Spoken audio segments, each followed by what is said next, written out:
Băieți și fete, după o grămadă de timp am reușit să fac și penultimul clip din Mituri și Secrete Indigo Park, capitolul 1. Zic penultimul pentru că mai urmează unul, dar abia după ce mi-au PC. Și dacă tot am zis PC, am ceva de zis.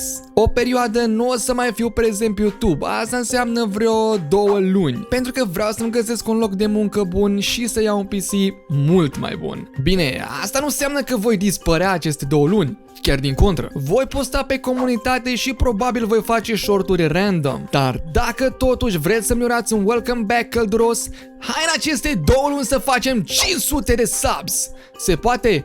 Voi decideți. Cu astea fiind zise, luați-vă ceva de grăznit, rupeți butonul de like și cel de subscribe și haideți să-i dăm drumul la clip!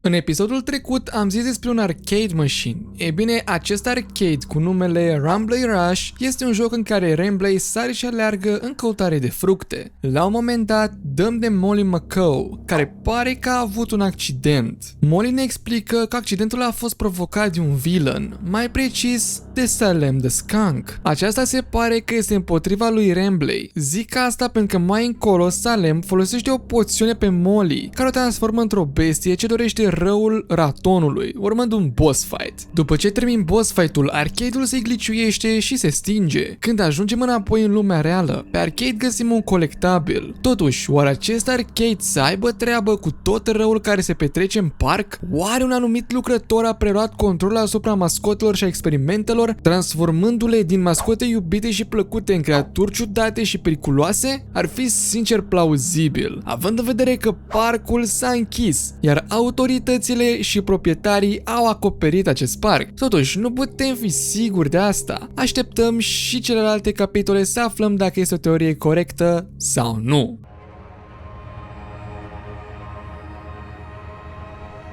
Ei bine, aceste colectibile sunt ca niște cărți de vizită. Odată scanate, vedem câte ceva despre personaje. Primul colectibil despre care o să vorbesc este al lui Molly. Din datele aflate, descoperim că ea și Rumbley erau cei mai buni prieteni. Pe lângă asta, aflăm și că Molly este caracterul preferat al mamei protagonistului.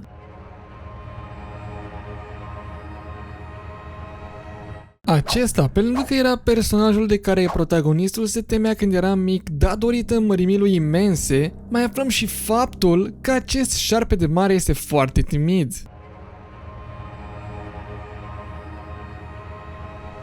Dacă vorbim de Lloyd, acesta este personajul pe care Rumbley nu-l suportă. Din colectibilul lui aflăm că Rumbley de fapt nu-l suportă deoarece toată lumea îl vede pe Lloyd cel mai interesant, cel mai atractiv din tot parcul, fiind teoretic o invidie la mijloc.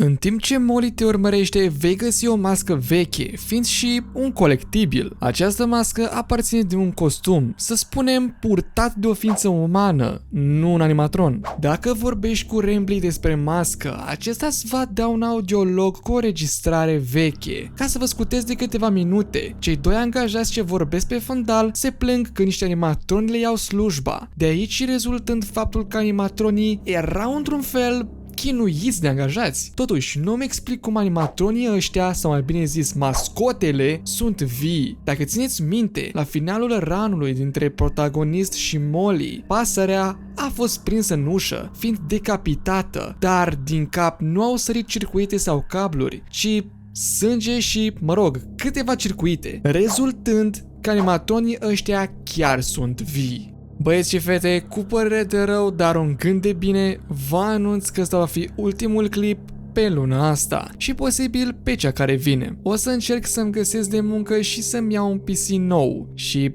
după ce îmi iau PC-ul, revin și cu ultimul clip din Mituri și Secrete Indigo Park, capitolul 1. În tot cazul, stați geană pe comunitate că o să mai pun pull-uri și o să mai pun postări, posibil și shorturi când am timp și cam atât. Eu am fost Roni și noi ne revedem data viitoare.